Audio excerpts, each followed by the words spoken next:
Applaudis le Seigneur pour ta vie de joie, pour ta vie de joie.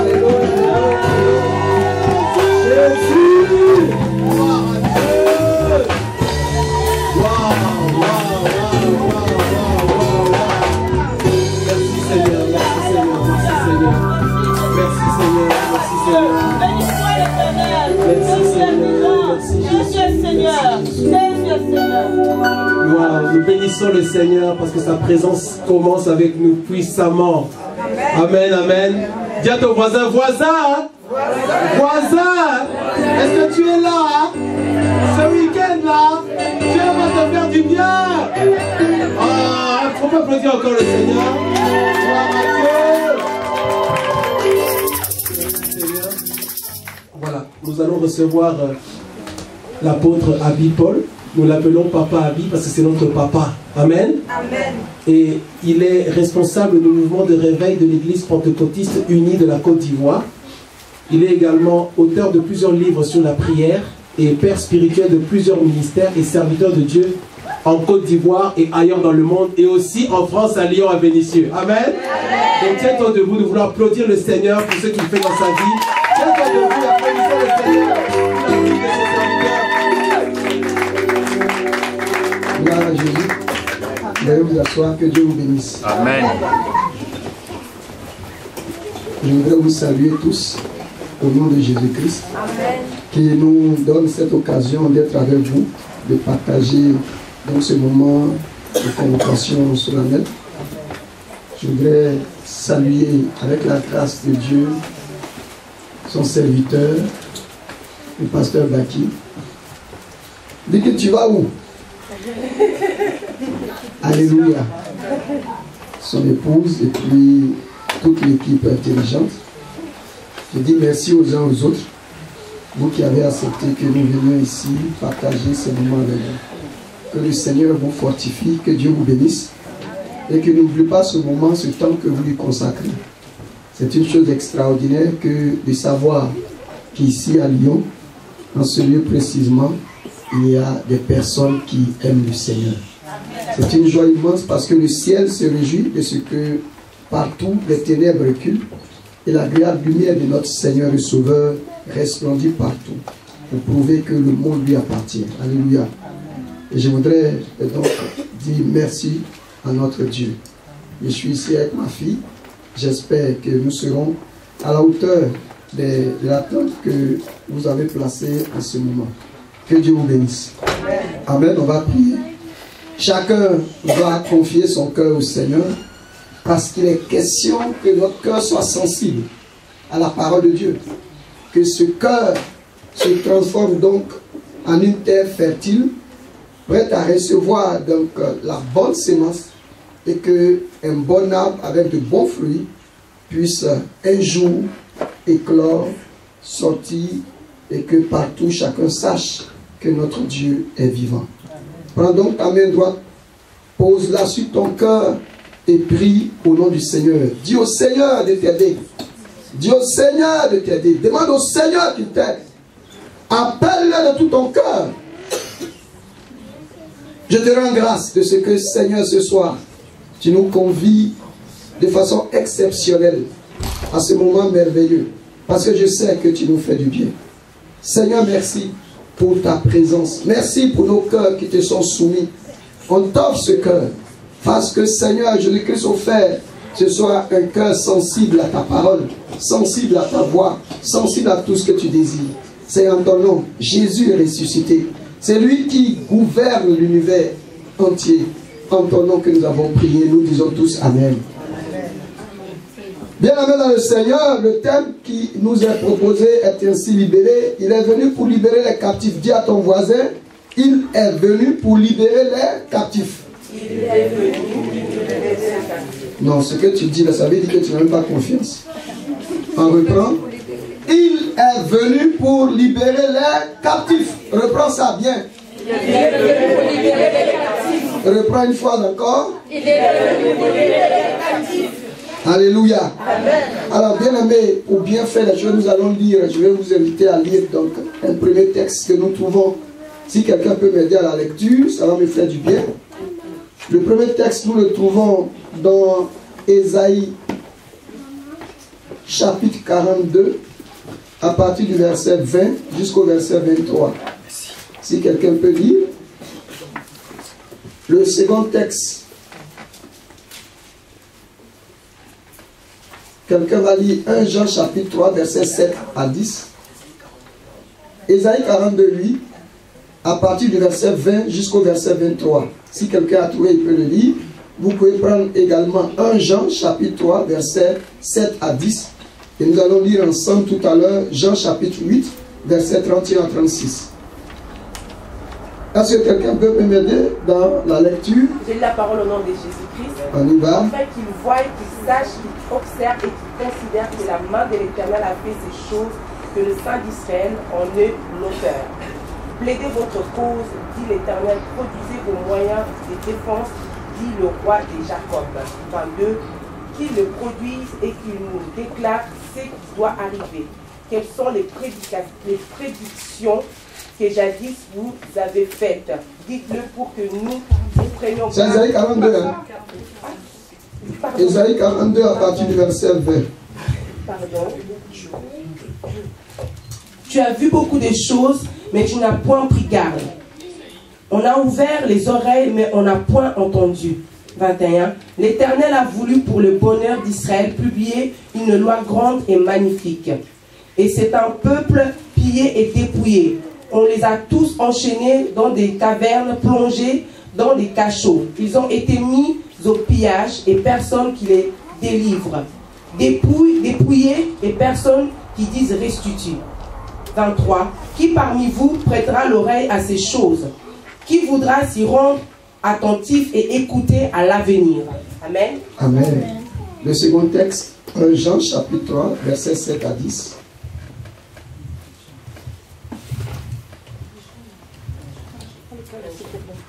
1 Jean chapitre 3, verset 7 à 10. Je lis la parole au nom du Seigneur Jésus. Amen. Petits enfants, que personne ne vous séduise. Celui qui pratique la justice est juste, comme lui-même est juste. Celui qui pratique le péché est du diable, car le diable pêche dès le commencement. Le Fils de Dieu apparut afin de détruire les œuvres du diable. Quiconque est né de Dieu ne pratique pas le péché, parce que la semence de Dieu demeure en lui. Il ne peut pécher, parce qu'il est né de Dieu. C'est par là que se font reconnaître les enfants de Dieu et les enfants du diable. Quiconque ne pratique pas la justice n'est pas de Dieu, ni celui qui n'aime pas son frère. Amen. Alors, je vais faire la lecture du dernier texte, Jean chapitre 8, à partir du verset 31. Et nous allons nous arrêter au verset 36. Voici ce qui est inscrit. Et dites aux Juifs qui avaient cru en lui: si vous demeurez dans ma parole, vous êtes vraiment mes disciples. Vous connaîtrez la vérité, et la vérité vous affranchira. Ils lui répondirent: nous sommes de la postérité d'Abraham, et nous ne fûmes jamais esclaves de personne. Comment dis-tu, vous deviendrez libres? En vérité, je vous le dis, leur répliqua Jésus, quiconque se livre au péché est esclave du péché. Or, l'esclave ne demeure pas toujours dans la maison, le Fils y demeure toujours. Le dernier verset 36. Si donc le Fils vous affranchit, vous serez réellement libre. Alléluia. Amen. Alors dis à ton voisin, à ta voisine, si le Fils t'affranchit, tu seras réellement libre. Non, j'ai pas entendu.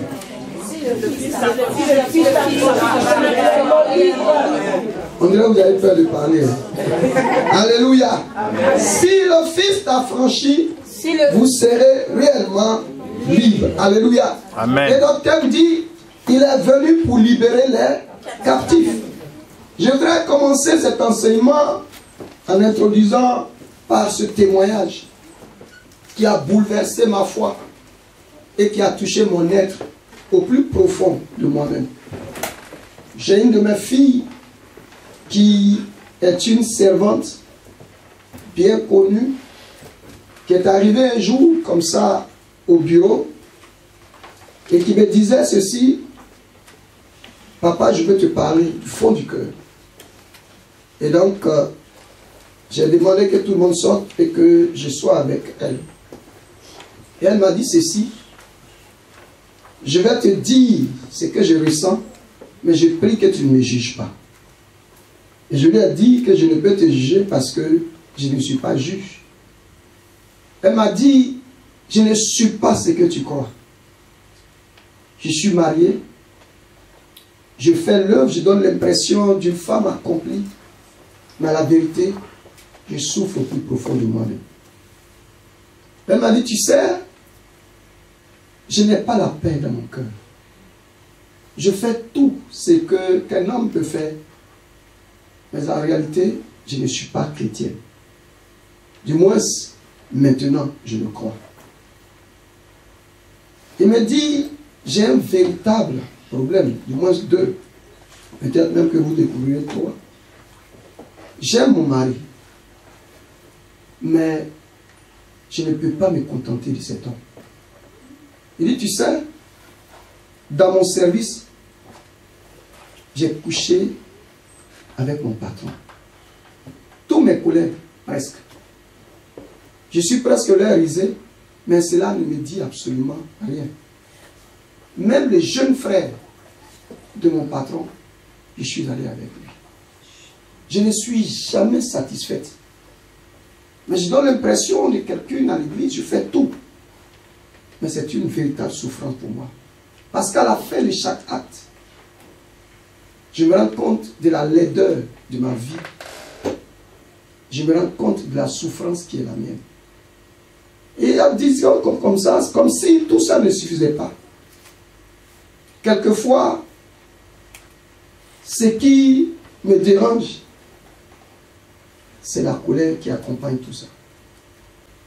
Quand j'arrive ici, j'essaie de dominer. Mais à la maison, avec mon mari, je suis une panthère.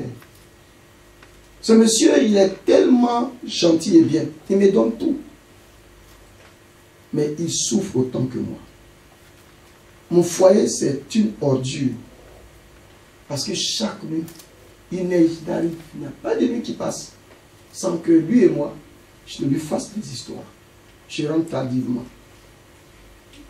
Je bois, je consomme l'alcool. Et ça, je lutte avec. Mais jamais je n'ai pu m'en sortir. Mais aujourd'hui, je t'ouvre mon cœur. Je t'ai dit au départ, ne me juge pas. Est-ce que tu penses véritablement que, sincèrement, réponds-moi, est-ce que je suis chrétien?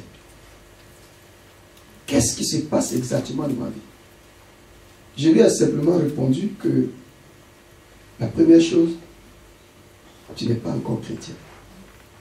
Tu as certes dit que tu donnais ta vie au Seigneur, mais cette vie-là, tu n'as pas totalement offerte au Seigneur. Secondement, il a dû se passer quelque chose dans ta vie que tu as longtemps caché. Et c'est sur cet élément que le diable s'appuie pour nuire à ta vie. Mais la vérité, tu es esclave du sexe, de la colère et de l'alcool. À la vérité. Et je lui dis, elle dit, mais la Bible dit ceci à tous ceux qui l'ont reçu, à tous ceux qui croient en son nom, selon Jean chapitre 1, verset 12. La parole faite chair, le Logos, a fait de toutes ces personnes-là des enfants de Dieu. Tous ceux qui ont reçu le pouvoir de devenir enfants de Dieu.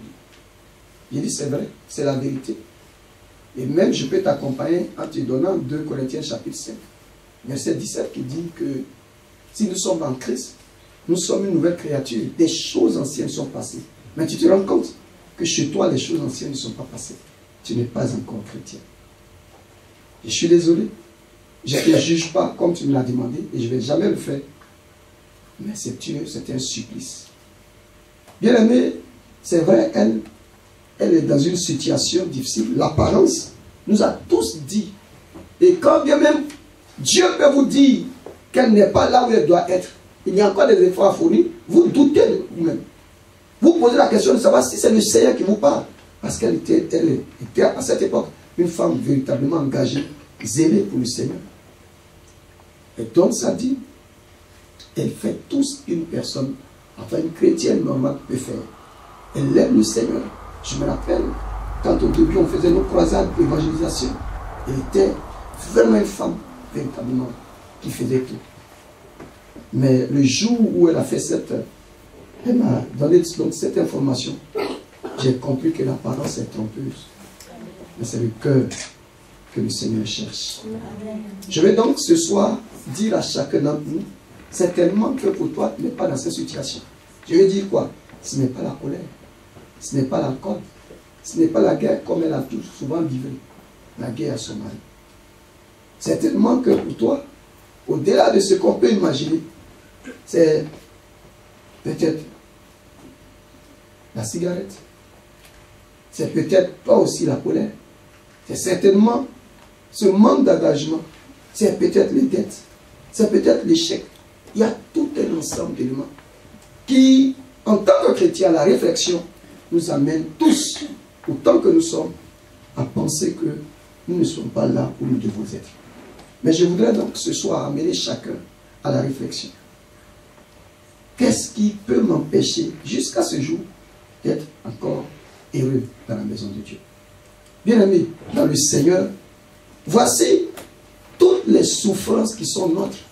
Bien que nous disons que nous sommes chrétiens, elle a dit une chose. Père, dis-moi honnêtement, est-ce que je suis chrétien?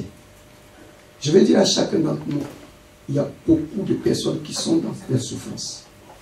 Peut-être que ce n'est pas la même dénomination, ce n'est pas le même nom. Mais c'est le fond du problème demeure. Nous ne pouvons pas nous défaire de ce que nous, peut-être hier, on a adulé et qui aujourd'hui est devenu un problème. Nous sommes effectivement esclaves. Bien-aimés, c'est pourquoi le thème nous dit qu'il y a quelqu'un qui a la capacité, qui a le pouvoir de nous sortir de cette situation. Amen. Il y a quelqu'un qui est capable, pourvu que nous sachions qui nous sommes. Le vrai problème des enfants de Dieu, c'est qu'ils ne veulent pas reconnaître ce qu'ils sont. C'est qu'ils ne veulent pas chercher à comprendre qu'est-ce qu'il y a dans ma vie. Dieu nous a tout donné. En prenant la Bible, en scrutant la Bible, en lisant la Bible, en méditant la parole de Dieu, il y a ce que Dieu veut que nous soyons. Il y a tout ce que le Seigneur désire que nous soyons. Mais aujourd'hui, regardez un peu nos communautés. Regardez notre vie. Logiquement, nous sommes la lumière, nous sommes le sel. C'est nous qui devons apporter des solutions au monde. Vous savez que le monde souffre. Aujourd'hui, dans nos familles, là où Dieu nous place, nous sommes une solution. Et nous devons apporter la solution à tous ceux qui sont dans les difficultés. Mais alors que nous-mêmes, nous sommes problème. Pourquoi? Comment est-ce que nous pouvons être solution? Voilà. Toute la problématique. Comment nous pouvons être solution? Quand nous-mêmes, nous sommes difficultés, nous sommes problème. Ce que Dieu demande, c'est d'être honnête. Il dit quoi dans le texte d'Ésaïe 42? Il a dit, tu as entendu et tu as vu beaucoup. Mais tu n'as jamais fait attention à cela. Il y en a qui ne connaissent même pas leur propre vie. Et pourtant, on passe tout le temps à accuser l'autre. Ou alors notre communauté, comme n'étant pas celle qu'il faut, ou celui qu'il faut. Beaucoup passent tout le temps. Je sais combien de fois aujourd'hui, ici, en Europe, de façon générale, comment les gens sont accrochés au travail. Les gens sont prêts à donner leur vie. Si le patron te dit, ils ont plus peur du patron que d'avoir la crainte de Dieu. Mais comment? C'est lui qui est capable de tout te donner. Tu n'as pas sa crainte. Mais c'est lui qui souffre de vie comme toi, qui peut partir comme toi tu peux partir. Tu as plus peur de lui. Vous voyez? Toute la contradiction de notre vie. Et l'on va vous dire que non, il faut que je m'assume. Il faut, vous savez, si qui ne travaille pas, tu ne peux pas manger. Non, Dieu n'a pas dit, il ne faut pas travailler. Mais il faut rendre gloire au Seigneur. La primauté de notre vie, c'est d'abord Dieu. Mais si on n'a pas cette grâce, de placer Dieu au cœur de nos préoccupations, on ne peut pas avoir une vie heureuse. Ça, je vous l'ai dit du fond du cœur. On ne peut pas. Celui qui n'a pas Christ au cœur de sa vie, tu peux avoir tout ce que tu penses avoir, être heureux. Mais à la fin, tu as te retrouvé au stade départ. Je voudrais donc que ce soit dans tout ce que nous allons faire et les jours à venir, que chacun réfléchisse. Bien aimé, il dit qu'il est venu pour libérer les captifs. Qui est donc captif? Quand on parle de captif, de quoi il est question? Qu'est-ce qui caractérise alors celui qui est captif? Et comment peut-il sortir si Dieu lui fait grâce? Et comment conserver donc sa vie pour ne plus que ce soit un désastre. Bien aimé dans le Seigneur, je vais commencer par expliquer en vous disant que celui qui est captif, ça veut dire quoi? Il est prisonnier. Il n'a pas de liberté. Celui qui est captif, ça veut dire quoi? Ça veut simplement dire qu'il est esclave de quelque chose. Et quand vous lisez 2 Pierre chapitre 2, à partir du verset 19 jusqu'au verset 22, on dit que chacun de nous est esclave de ce qui a triomphé de lui. C'est-à-dire quoi? S'il y a quelque chose qui est au-dessus, quelque chose qui ne te permet pas d'être libre, il faut réfléchir par 2 fois. C'est pourquoi je vais commencer par expliquer ce que c'est que être captif. Bien aimé dans le Seigneur, le premier point sur lequel nous allons donc réfléchir tous, c'est de chercher à comprendre ce que c'est que être captif. Tous ceux qui n'ont pas de liberté, je vais dire à mes bien-aimés, vous tous qui êtes ici, tous ceux qui ne peuvent pas se défaire d'un quelconque défaut, d'un quelconque péché, d'un quelconque élément qui contredit la foi, il y a un problème. Une fois, on peut penser, on peut se dire que c'est possible. Mais quand cela devient répétition, ça veut dire qu'il y a un problème dans notre vie. Véritablement, un problème. Je ne peux pas comprendre. Quand la Bible dit que si nous sommes libres, le Fils nous a franchis, nous sommes réellement libres. Mais comment quelqu'un qui est libre peut s'accrocher à l'alcool ou à la cigarette? Non, expliquez-moi. Comment quelqu'un qui dit être chrétien, nulle part dans la Bible on nous a dit que Jésus a fumé. Nulle part dans la Bible on nous a dit que Jésus a consommé l'alcool. Au point d'être ivre. Mais cependant, il y en a, c'est leur vie, c'est leur quotidien. Et vous expliquez qu'ils peuvent vous donner même des justifs pour vous dire que c'est parce qu'il y a ci ou ça. Mais bien aimé, quand nous regardons le corps de l'homme, tous ceux qui ont accepté Jésus-Christ et qui ont confié leur vie au Seigneur, ton corps ne t'appartient plus. Ça devient quoi? L'instrument, l'élément, ça devient quoi? De l'habitation de Dieu. La Bible nous dit quoi? Ne savez-vous pas que votre corps est le temple du Saint-Esprit? Alors vas-tu transformer ce lieu saint en un élément de quoi? De souillure. Tu vas donc tout faire pour que ce qui est saint devienne quoi? Profane. Dieu ne peut pas être d'accord avec toi. Viens dans le Seigneur. Quand quelqu'un dit que je suis chrétien, tu ne peux pas être chrétien. Et puis dans ta maison, c'est tout. En tout cas, chaque jour que le Seigneur te donne, c'est la guerre, c'est la colère. Non, tu peux pas être chrétien et puis être coléreux. C'est pas possible. Parce que la colère n'accomplit pas la justice de Dieu. Amen. Selon le livre de Jacques, chapitre 1, verset 19 et 20. Donc, si la colère n'accomplit pas la justice de Dieu, comment est-ce que la colère peut être un élément qui nourrit ta foi? Comment quelqu'un peut vivre toute sa vie en étant dans une telle situation? Écoutez, regardez autour de vous. Et dit, tu as entendu beaucoup, tu as vu, mais tu n'as jamais prêté attention. Et finalement, qu'est-ce que tu deviens? Il dit, j'ai pris un décret de liberté, mais toi, tu as décidé d'être quoi? D'être esclave. Tu as décidé d'être quoi? D'être celui qu'on domine. Alors que le Seigneur nous a donné le pouvoir de dominer sur toutes choses. Bien-aimé dans le Seigneur, si Dieu dit, lui, par sa mort, il nous donne la liberté, et que toi, tu l'as accepté comme Seigneur et Sauveur, et que cette liberté se transforme donc en un moment difficile, pénible pour toi, où est cette liberté? Quand les choses de ce monde dominent, là on va vous dire, aujourd'hui c'est cela. Non, les contextes ne sont pas les mêmes. Moi j'ai entendu des personnes dire, non, l'adoration en Afrique, c'est pas la même chose que l'Europe. Non, il n'y a pas un Jésus de l'Europe et un Jésus de l'Afrique. Amen. Il n'y en a pas. C'est le même Jésus. Il n'y a pas 2 Bibles, il n'y en a pas 3, il n'y en a pas 4, il y a une seule parole. Et donc si tu n'avais pas compris cela, et que nous favorisons tout ce que le monde nous offre par rapport au Seigneur, ça veut dire qu'on a une difficulté, notre adoration ne peut pas être authentique. Vous voyez, nous souffrons, mais nous ne savons même pas que nous souffrons. Moi je sais, c'est aujourd'hui, les yeux des uns et des autres s'ouvrent. Je leur explique, je leur dis, mais écoutez, vous pensez être heureux, alors qu'à la vérité, vous êtes malheureux. Pourquoi? Ce n'est pas parce que ta surface financière ne peut pas déterminer ton bonheur.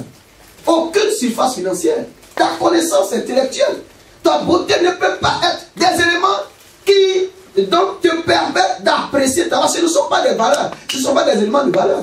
Non, si le chef des valeurs, on ne dira pas parce que je suis chrétien et j'ai de l'argent que je suis un bon chrétien. Parce que j'ai ceci, je suis un bon chrétien. Non, c'est ta relation, ton intimité avec le Seigneur. Alléluia. Amen. C'est ton intimité avec le Seigneur. Dieu ne regarde pas l'apparence, il regarde au cœur. Mais quand toi-même, tu n'as pas cette joie, il y a des chrétiens qui ne continuent pas la joie. Quand ils se réveillent le matin, c'est d'abord les problèmes. C'est-à-dire qu'il y a un chapelet de problèmes. Quand ils ont fini de ressasser tous les chapelets, alors ils se disent, maintenant je vais penser à autre chose. Non, le véritable chrétien, la Bible dit quoi? Un cœur joyeux est un bon remède. Et la Paul nous confirme pour dire, soyez toujours comment? Joyeux.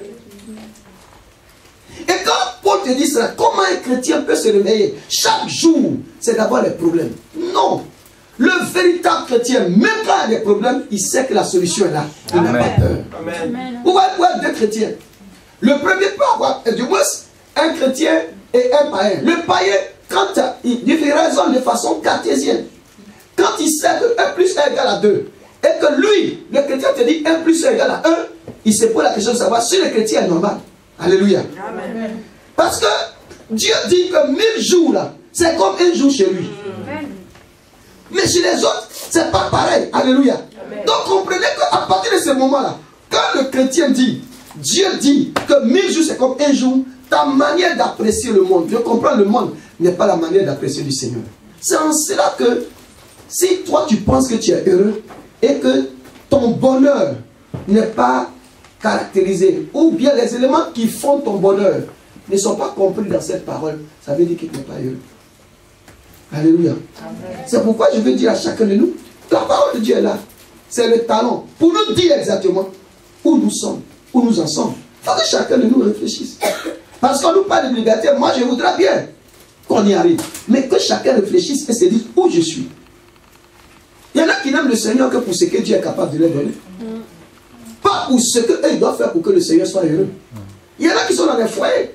Aujourd'hui, quelques gens disent, les gens nous disent que l'amour est aveugle.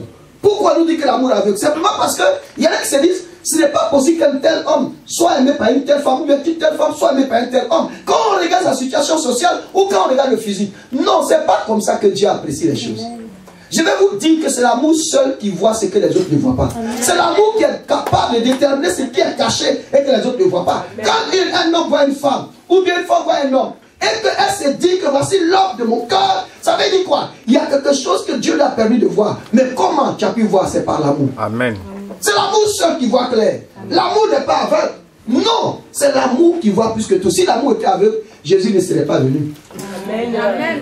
Mais c'est parce que l'amour voit ce qu'on ne voit pas que Jésus est venu jusqu'à nous. Et je voudrais que vous compreniez que l'amour de Dieu surpasse toutes choses. Et comme cet amour surpasse toutes choses, c'est pourquoi chacun de nous doit également offrir l'amour au Seigneur. Mais quand vous n'avez pas cette grâce, quand vous n'avez pas cette capacité de pouvoir offrir l'amour, qu'est-ce qui va s'installer? C'est la mélancolie. C'est tout ce que vous savez. Alors, on devient quoi? Captif de ce qu'on ne peut pas, ce dont on ne peut pas s'en défaire. Voilà notre problème aujourd'hui. Et chacun doit se dire, mais moi je suis captif de quoi? Observons notre vie, regardons notre vie. Je vous ai posé la question, est-ce que vous trouvez normal que non, nous sommes affranchis? La Bible nous dit que nous sommes nés de nouveau et qu'on ne soit pas épanouis. La Bible dit que nous sommes heureux et que nous soyons endettés. Comment tu peux comprendre qu'un enfant de Dieu soit aussi endetté? Non. C'est lui qui est endetté qui part de l'échec à l'endettement. Et vous êtes toujours dans l'endettement. Ça veut dire que vous avez un véritable problème. Puisque Jésus nous a affranchis de tout. Mais pourquoi toi tu peux sombrer dans l'endettement? Si Jésus nous a affranchis de tout, pourquoi toi tu peux vivre de la pauvreté? Si Jésus nous a affranchis de tout, pourquoi toi tu peux continuer d'être là où au stade où tu es? Où le matin tu te réveilles, tu te rends compte que tu n'avances pas, tu ne progresses pas, il n'y a absolument rien. Tout ce que tu entreprends, c'est l'échec. Pourquoi? Pourquoi si Jésus t'a affranchi, tu peux continuer d'être haineux, jaloux de ton frère et de ta soeur? Pourquoi? Si Jésus t'a affranchi, pourquoi est-ce que tu es prête? Tu es prêt à calomnier l'autre? Alors que le Seigneur ne nous dit pas ça. Il faut aider ton frère. Si Dieu t'a affranchi, pourquoi toutes ces choses t'accablent? Voici, bien aimé, là où nous devons tous réfléchir. Il y a un véritable problème. Et s'il y a un problème, d'où peut venir ce problème? Je vais donc passer au deuxième élément. Ça veut dire quoi? On nous a dit, Dieu nous a simplement dit une chose, il faut qu'on retienne. Bien aimé, tout acte que nous posons, il faut que chacun de nous retienne. Si nous posons un acte qui contredit la foi ou la parole de Dieu, derrière chaque acte que nous posons, et que Dieu réprouve, il y a toujours une malédiction Si on n'est pas d'accord, on peut lire dans le livre de Deutéronome chapitre 28 à partir du verset 15. Au verset 1 du chapitre 28, on nous dit quoi? Si tu obéis à la voix de l'Éternel ton Dieu, en observant et en mettant en pratique les commandements que je te prescris aujourd'hui, voici la bénédiction qui sera ton partage. Mais à partir du verset 15, on nous dit quoi? Si tu n'obéis pas à la voix de l'Éternel ton Dieu, en observant et en mettant pas en pratique les commandements que je te prescris aujourd'hui, voici les malédictions qui seront ton partage. Chaque fois que j'ai désobéi, il n'y a pas de problème. Mais quand ça devient mon habitude, il y a une malédiction qui s'attache à ce que je fais. Pour dire simplement que ce qui peut nous conduire dans cette situation, il y a d'abord le péché. Il y en a qui sont aujourd'hui esclaves du péché. Il y en a qui sont captifs. Parce que si je dois sortir d'une situation, il faut que je commence déjà à analyser moi-même ma propre situation. Vous voyez, bien aimé, dans le Seigneur. Regardez un peu. Le vrai problème, le véritable problème, c'est le péché. Paul dit quoi quand nous lisons dans le livre de Romains chapitre 6, chapitre 7, chapitre 8. Il dit, mais malheureux que je suis, je sais ce qui est bien. Mais il dit quoi? J'ai la volonté, mais je n'ai pas quoi? Le pouvoir. Il dit, je sais ce qui est bien. Mais nous tous qui sommes ici, qui nous réclamons chrétiens, et qui avons déjà le baptême, qui prenons la Sainte Seine, qui nous disons chrétiens, nous sommes nés de nouveau, qui parlons en langue. Est-ce que nous ne savons pas ce qui est bien pour le Seigneur ou ce qui est bien pour nous? Nous le savons tous. Mais pourquoi nous ne réussissons pas à le faire? Il y a un véritable problème. Est-ce que nous avons offert notre cœur et notre vie au Seigneur? Est-ce que nous pouvons dire aujourd'hui que nous sommes des enfants de Dieu? Regardez toute la souffrance qu'on endure. Moi, je ne suis pas d'accord des chrétiens qui aujourd'hui, dans les matchs, je dis toujours à mes enfants, je dis, mais c'est que vous dites que vous êtes enfants de Dieu, mais c'est que vous possédez là, vous ne pouvez pas mettre ça au service du Seigneur. Mais quelqu'un qui n'est pas capable, qui dit qu'il aime le Seigneur, qui n'est pas capable de se détacher de ce qu'il aime, ça veut dire que tu n'aimes pas le Seigneur. Ça veut dire que tu deviens quoi? Un idolâtre. Mais je préfère ne pas venir à l'église. Au moins là, j'ai la certitude que demain, là, même si je souffre, c'est tout à fait normal. Mais je ne peux pas être à l'église, être dans une communauté, vouloir dire à tout le monde que j'ai donné ma vie au Seigneur, alors que ce n'est pas le cas, souffrir, et puis penser que j'irai au ciel. Non, tu n'iras pas au ciel. C'est vrai, la Bible dit quoi? Nous sommes sauvés par grâce. Point. Cela ne dépend pas de quelqu'un. Mais cependant, il faut que tu sois éligible. Il dit quoi? Par le moyen de la foi. Or, le péché est un élément qui nous sépare de la grâce de Dieu. Puisque la Bible dit quoi? Lorsque nous lisons le livre de Jean chapitre 9 verset 31. Et c'est pas Dieu qui passe à quelqu'un d'autre. Il dit quoi? Qu'est-ce qu'il dit? Il dit que nous savons que Dieu n'exauce point les pécheurs. Mais en toute chose, c'est celui-là ceux qui fait sa volonté qui l'exauce. Et quand nous lisons toujours dans la Bible, dans le livre des Nombres, au chapitre 23, à partir du verset 19, c'est Balaam qui parle. Balaam là, ce n'est pas un chrétien, ce n'est pas un enfant de Dieu, c'est un enfant du diable. Balaam là, c'est un sorcier. Balaam c'est un devin. Balaam c'est le représentant de Satan. C'est Balaam qui dit que Dieu n'est pas un homme pour mentir, ni le fils d'un homme pour se repentir. Ce qu'il dit là, il peut le faire. Il dit si Dieu a béni, personne ne peut maudire. Mais quand il regarde Israël, il veut maudire Israël. Mais il y a quelque chose qui s'est passé que il regarde Israël, il n'y a pas d'iniquité, il n'y a pas de péché. Donc il ne peut pas maudire. S'il maudit, ça ne passe pas. Ça veut dire quoi? Tous ceux qui marchent en esprit, en vérité, personne ne peut s'accaparer votre vie. Amen. Vous êtes protégés. Pourquoi? Parce que la grâce de Dieu est sur vous. Amen. C'est pourquoi je dis, je m'inscris en faux pour tous ceux qui disent non, vraiment, je marche comme le Seigneur veut, je suis vraiment correct, et je me rends compte que rien ne bouge. Donc si ça ne se bouge pas, il faut bien fuir. Parce que Dieu ne peut pas se contredire. Autrement, Dieu est un menteur. C'est Balaam qui le dit. Je vais le lire. Dans le livre des Nombres, chapitre 23. Je crois le verset 21. Voici ce que cet homme, ce devin l'a dit. Il dit ceci, voilà, j'y suis. Il dit, il n'aperçoit, verset 21, il n'aperçoit point d'iniquité en Jacob. Il ne voit pas de justice en Israël. L'Éternel, son Dieu, est avec lui. Il est son roi, l'objet de son allégresse. Alléluia. Amen. Il dit quoi? Dieu est avec lui. Tous ceux qui marchent en esprit en vérité, le Seigneur est avec vous. D'autant plus qu'il dit, l'ange de l'Éternel campe autour de ceux qui les craignent. Amen. Si Dieu est donc avec toi, comment est-ce que le diable peut venir et puis s'asseoir, s'établir, avoir pour logis ton corps ou bien ta vie? Non, il y a un problème. Bien aimé. C'est pourquoi je suis venu dire à chacun d'entre nous, je connais ce Jésus. Il n'est pas deux, il est un. Je connais ce Jésus. S'il dit qu'il va faire quelque chose pour toi, il va le faire. Toutes les promesses qu'il a faites, ce n'est pas pour d'autres personnes, c'est pour nous les enfants de Dieu. Parce que quand le Seigneur parle, des fois les gens disent que non, les promesses du Seigneur sont destinées d'abord aux enfants de l'Éternel. Il y a la promesse générale. Ça c'est pour que tous ceux qui sont, parce qu'il a créé, le Seigneur, l'Éternel a créé tout le monde. Mais quand le Seigneur dit, mon peuple périt par manque de connaissance, il n'est pas en train de s'adresser à ceux qui sont du dehors, il s'adresse à ceux qui sont du dedans. C'est pour nous d'abord. C'est pourquoi il dit, son peuple périt par manque de quoi? Connaissance, c'est-à-dire ceux qui sont à lui. Il n'a pas dit le peuple, les autres. Il dit non, son peuple, mon peuple périt. Quand il parlait à Osée, c'est par rapport à nous, ce n'est pas par rapport aux autres. Donc les promesses de Dieu sont d'abord pour nous. Nous qui avons accepté Jésus comme Seigneur et Sauveur. Mais s'il y a de telles bonnes promesses, pourquoi est-ce que ces promesses-là nous échappaient? Pourquoi est-ce qu'on ne sommes pas dans ces promesses? Pourquoi ces choses sont-elles éloignées? Il y a un problème. Jésus est venu pour libérer les captifs. On a défini ce que c'est que le captif. Nous sommes en train de voir qu'est-ce qui peut bien arriver. Celui qui vit dans le péché. On a lu 1 Jean chapitre 3 à partir du verset 7 jusqu'au verset 10. Si nous sommes dans le péché, nous ne sommes pas de Dieu.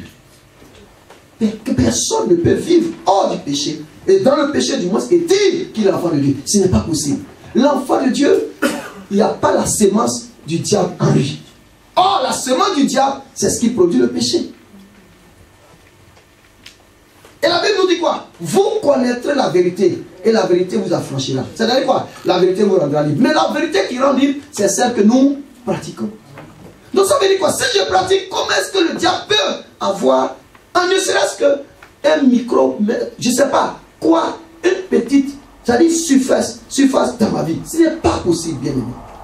C'est pourquoi nous devons nous défaire du péché, bien aimé. Nous devons nous défaire du péché. Si on ne se défait pas du péché, on n'est pas chrétien, bien aimé. Même si ça doit choquer, mais il faut que je vous dise ce qui est juste. Dieu n'exauce pas le pécheur.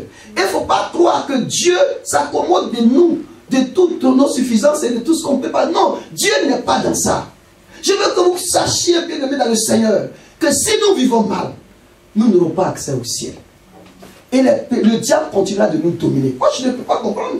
Je m'excuse, mais je ne peux pas comprendre. Aujourd'hui, il y a combien, je crois que c'est au mois de novembre, et qu'à Paris, je prêchais. Et puis je disais comme ça. Et c'est une communauté mixte. Il y a beaucoup d'Européens. Quand je dis Européens, Européens blancs, et puis il y avait beaucoup de Noirs. Je dis, c'est la plus grosse aberration de l'Église. Que quelqu'un veuille accepter. Et qu'on dise que non, c'est par rapport à la Constitution. Que quelqu'un veuille accepter qu'un homme épouse un homme. C'est-à-dire l'homosexualité. Et les chrétiens acceptent cela. Non, quand même. Entre nous. Nulle part dans la Bible. Si encore c'était un problème biblique, c'est-à-dire théologique, posé, on peut en discuter. Mais nulle part dans la Bible, Dieu n'en parle. Mais il y a des chrétiens qui cautionnent cela. Et quand vous n'acceptez pas, on dit non, vous êtes contre l'évolution. Quelle est cette évolution? C'est un véritable problème. Même si vous devez mourir, acceptez de dire la vérité. Même si on doit vous arracher tout, qu'on vous arrache tout. Bien aimé, je l'ai dit, les Européens étaient assis et puis j'ai prêché, je leur ai parlé. Je le dis et partout je le dis. Je n'ai pas peur. Mais il faut que les gens comprennent que c'est nous qui devons libérer le monde. Si le monde souffre, c'est nous les chrétiens qui sommes responsables. Parce que nous participons, au lieu de les amener à découvrir la vérité, eux ils sont comment? Aveugles. C'est nous qui connaissons la vérité qui devons les aider. Mais si nous-mêmes nous plongeons dans la même situation, comment est-ce qu'on peut être heureux? Et je me rappelle, j'allais prêcher quelque part, il y a certaines choses que je disais pour aider le peuple de Dieu. Et il y a un qui est venu me voir et dit, mais je vais chasser ces fidèles. J'ai dit, je préfère chasser tout le monde. Et puis ceux qui vont rester, c'est ceux qui vont aller au ciel. Ce n'est pas le grand nombre que Dieu veut. Ce n'est pas la démocratie, affaire de Dieu. Ce n'est pas la démocratie, c'est la théocratie. Amen. Dieu veut sauver, mais Dieu ne veut pas. Dieu n'a pas besoin que tout le monde aille en enfer. Celui qui a choisi d'aller en enfer, on l'aide à y aller. Mais celui qui veut aller au paradis, on l'aide aussi à y aller. Si quelqu'un décide d'aller à l'enfer, c'est son problème. Moi, je veux aider des nouveaux chrétiens. C'est-à-dire des personnes qui sont nouvellement. Mais des personnes qui sont dans l'église depuis 50 ans, 20 ans, 30 ans, qui ne veulent pas changer, c'est un choix de vie. Il ne faut pas occuper la place inutilement. Peut-être ta présence même fait que l'autre ne veut pas venir. On continuera de prier pour toi. Mais il faut céder la place. On a été clair dans 1 Corinthiens 5. Il dit qu'on ne peut pas dire que nous sommes enfants de Dieu. Nous sommes enfants de Dieu. Nous sommes chrétiens. On dit frère. Et puis ceux-là vivent dans l'impudicité. Il dit quoi? Chassez-les ou séparez-vous de ces personnes. C'est Paul qui l'a dit, 1 Corinthiens chapitre 5. Donc les impudiques n'ont pas leur place. Les adultères n'ont pas leur place. Je me rappelle quand je disais, je suis allé prêcher dans une église, je leur disais, il dit bon, c'est vous-même qui m'avez invité. Mais si quelque chose je vais vous dire, il faut que vous sachiez. C'est le constat que je fais. Les seigneurs me marquent, je ne vais pas accepter. Tous ceux qui vivent avec les femmes là, dotez-les, au moins dotez-les. Vous ne dotez pas la femme, vous vivez, mais vous savez comment on appelle ça? C'est l'impudicité. Mais même si ça vous fait mal, mais c'est la vérité. Pourquoi voulez-vous qu'on vous dise ce qui est faux pour que vous contentez? Et puis nous on va à l'enfer, vous allez partir au paradis. Pourquoi? Pour qu'on vous dise ce qui est. Si quelqu'un veut vivre heureux, il faut marcher de la vérité. Je vous dis, les ténèbres, il n'y a rien là-bas. Le monde, il n'y a rien. Amen. Le monde, il n'y a rien. Tous ceux qui ont fait l'expérience de la Rose-Croix, de la franc-maçonnerie, de tous les sexes, posez la question, ils n'ont jamais été satisfaits. Parce que c'est comme la mort. La mort n'est jamais satisfaite. Encore et toujours, encore, comme l'alcool. Mais revenez à Jésus-Christ, vous serez satisfait par la grâce. Amen. Je veux donc ce soir que vous compreniez que voici le problème. C'est vrai que ça ne peut pas. Des fois, on vit des situations qui ne sont pas nous. Dans le témoignage que j'ai donné, le problème venait, la jeune fille, ma fille, ce n'est pas ce n'est pas lui. C'était son père. Alléluia. Parce que quand elle était encore petite, son papa faisait des attouchements. Il a même tenté de violer sa propre fille. Ah, vous voyez. Et donc depuis lors, l'esprit s'est installé et a continué de perturber la jeune fille jusqu'à ce que Dieu soit dedans. Ça fait la deuxième fois dans ma foi chrétienne que je constate ça. La première fois, c'est une autre jeune fille. Elle avait 13 ans quand son père abusait d'elle. Son père il était à cette époque-là, enfin je vais dire, il était douanier. Et il allait voir donc un charlatan qui lui a dit, si tu vas avoir la promotion, tu ne peux pas. Mais il y a une seule condition, que tu ailles avec soit ta mère, soit ta fille. Il a choisi le moins de mal, sa fille. Elle avait 13 ans. Quand il allait avec elle, il a déviégé sa fille, il a eu la promotion. Il a dit à sa fille, le jour où quelqu'un saura ce qui s'est passé, je t'abats, j'abats la personne. Elle a gardé cela par lui-même. Et cette jeune fille, chaque fois qu'on était en prière, c'est-à-dire, elle était, vous ne pouvez pas imaginer, tout comme ce que les démons faisaient. Elle ne peut pas en parler. Et Dieu, lors d'une délivrance, c'est Dieu qui a inspiré un de nos frères qui lui a posé la question de savoir, mais toi, est-ce que tu n'as pas eu de rapport sexuel avec un parent proche? Alors, l'esprit était en colère. Pourquoi est-ce qu'il pose une telle question? Et c'est à la fin, quand elle est revenue à elle, on lui a posé la question, elle dit, ce qu'elle va nous dire là, c'était un grand secret. Et heureusement que son père est décédé. Elle dit qu'elle avait 13 ans, dans une des grandes villes de la Côte d'Ivoire, Waké, quand son père a abusé d'elle. Voici les raisons. C'est alors que l'esprit l'a libéré. Beaucoup de situations nous arrivent. Des fois, ce n'est pas parce qu'on est si mauvais, mais ça dépend de la maison d'où nous sortons. Donc, il y en a qui sont dans cette situation.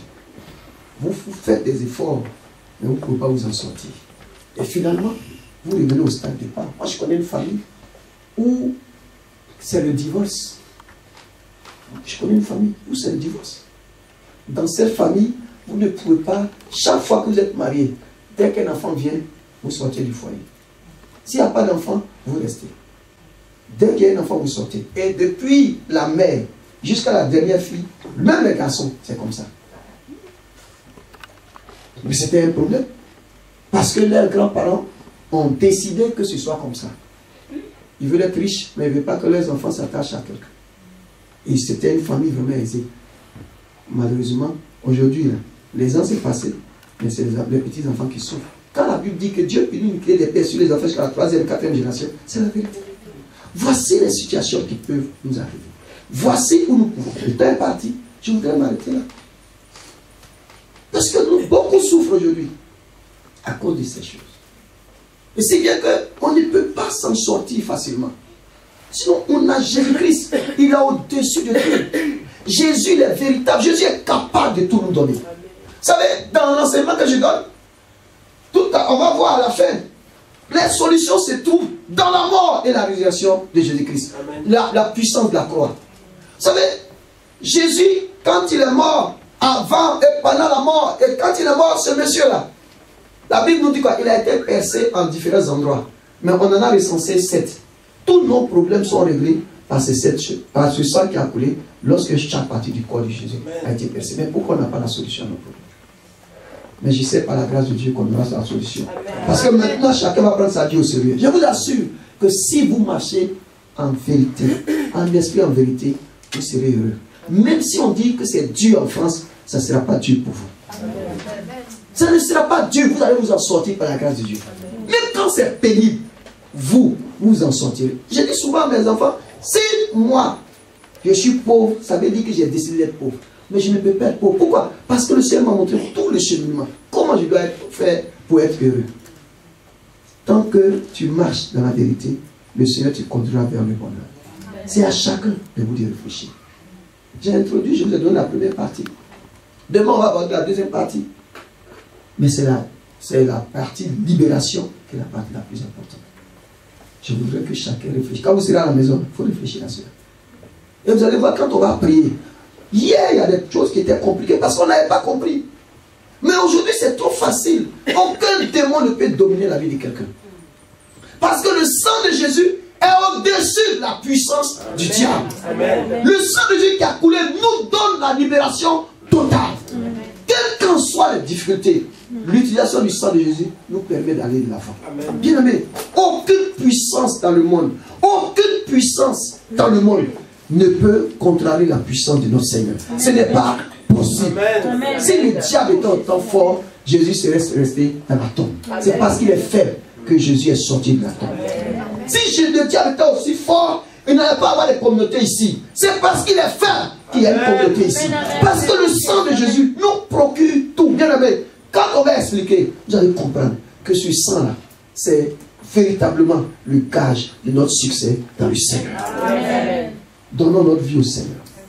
Si on offre notre vie au Seigneur, le reste sera facile pour nous. Et je voudrais donc terminer en disant à chacun d'entre vous, arrivez à la maison, il faut réfléchir. Ne vous mettez pas en colère pour les situations simples que vous pouvez régler. Tous ceux qui sont ici, qui vivent avec des femmes, allez régler votre situation devant le Seigneur. Ce n'est pas juste que vous prenez une femme, parce que c'est une porte ouverte. Quelles que soient les prières que vous allez faire, le diable, c'est où il va toucher et puis il va avoir accès à votre vie. Il ne faut pas que ça vous dérange de régler ce problème. Ça, c'est une solution simple. Aller régler une femme, ce n'est pas compliqué. Si tu l'as prise, ça veut dire que tu as la capacité. Donc, il faut régler ce problème. Parce que une femme, une soeur ou bien un frère avec laquelle tu vis, non, ce n'est pas un objet, ce n'est pas un jeu. Le mariage, il est sacré. Quand tu es chrétien, tout ce qui tient en toi est sacré. Ton sexe est sacré. L'amour que vous faites là est sacré. Parce que chaque fois que vous appelez le Seigneur, il dit oui, c'est moi qui vous ai mis ensemble. Il faut que je sois là. Donc, imaginez un peu. Vous êtes chrétien et vous faites ces choses. Au moment où tu fais ça, en dehors de ton foyer, l'Esprit de Dieu est là. Et c'est lui qui contrôle toutes choses. Pourquoi? Parce que tu l'as appelé. Je vais donc m'arrêter ici. Que Dieu nous bénisse. Amen. Et nous allons baisser la tête. C'est lui qui nous pose tout à l'heure, avec l'autorisation du pasteur Bati. Si vous pouvez poser, parce que le temps est parti, vous pouvez poser des questions. Vous allez poser 2 questions seulement. Et puis, on va prier. Nous te rendons grâce, Père. Nous bénissons ton nom. Tu es fidèle. Tu es fidèle. Et je sais que tu es fidèle. Merci infiniment au nom de Jésus. Amen. Alors, 2 questions seulement. Et puis, on va prier pendant 5 minutes. Est-ce qu'il y a une préoccupation, quelque chose que quelqu'un n'a pas compris? Si vous avez compris, c'est tant mieux. Si vous n'avez pas compris, c'est un problème pour moi. Il y a une main. Est-ce qu'il y a une seconde main? Ok. Ça fait les 2 mains. On y va. Oui, je vais poser une question en fait par rapport à ce que vous avez dit. Donc on voit, c'est vrai qu'il y a des gens en fait qui mettent en pratique la parole, qui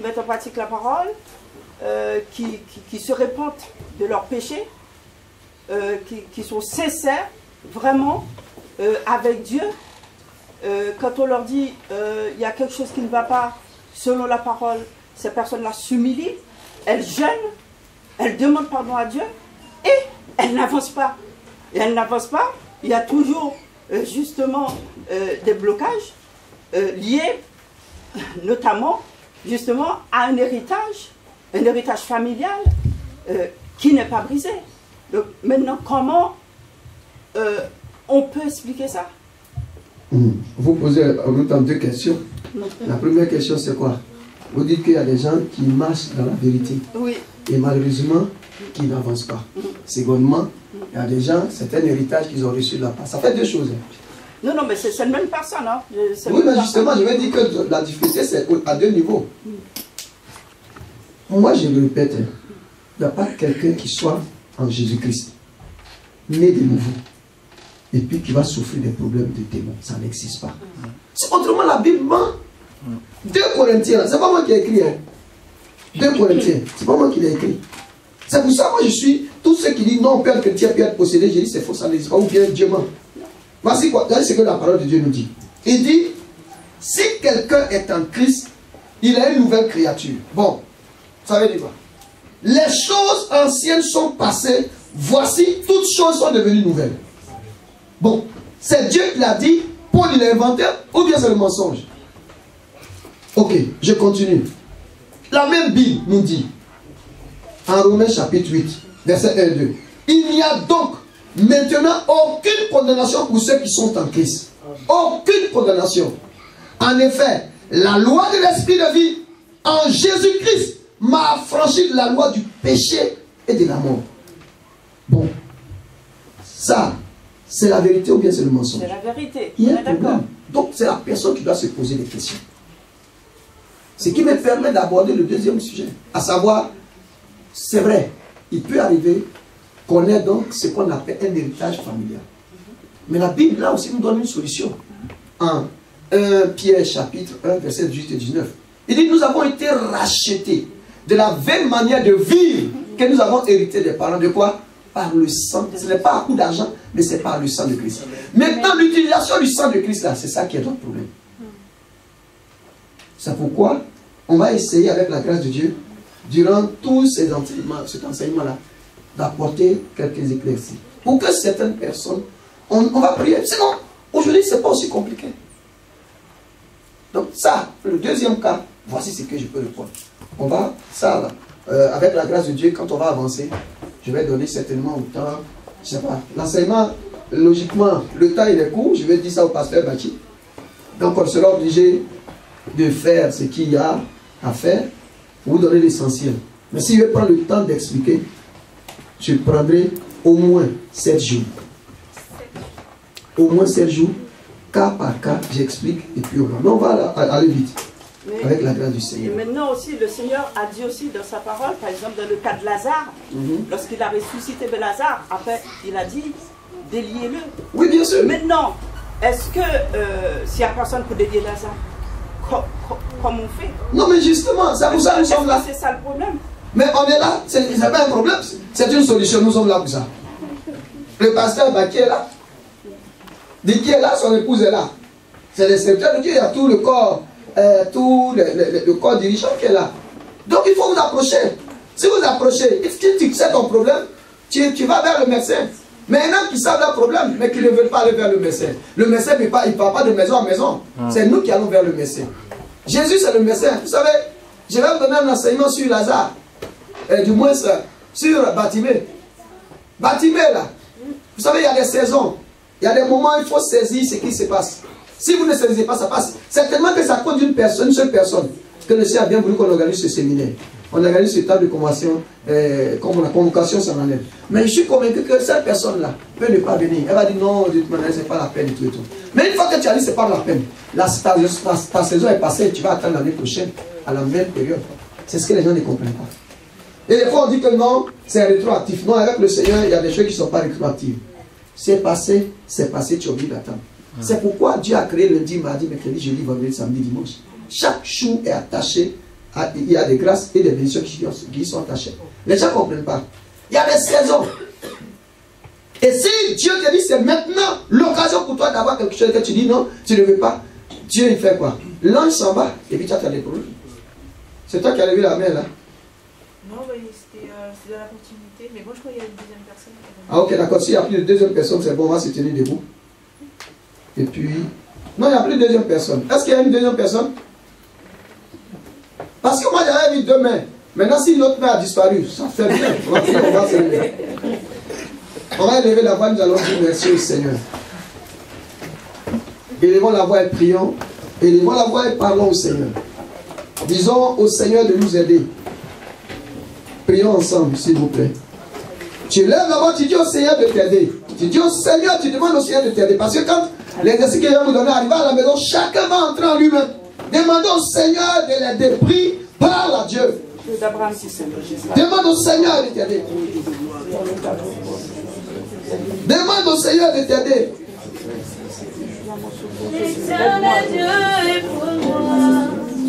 Demande à Dieu qu'il t'aide, qu'il t'aide, qu'il t'aide, qu'il t'aide. Nous avons prié, le Seigneur nous a entendu. Tu vas lever la main droite et tu vas parler avec moi. Tu vas dire avec moi, Seigneur Jésus, Seigneur Jésus, c'est le temps. C'est le temps que tu as décidé pour ma libération totale. Seigneur, à partir de cet instant, tu ouvres mon cœur, mon intelligence, pour saisir de façon effective ce qui ne va pas dans ma vie. Seigneur, je ne veux plus remettre à demain. Ce que tu règles maintenant. Au nom de Jésus. Amen. Que Dieu te bénisse.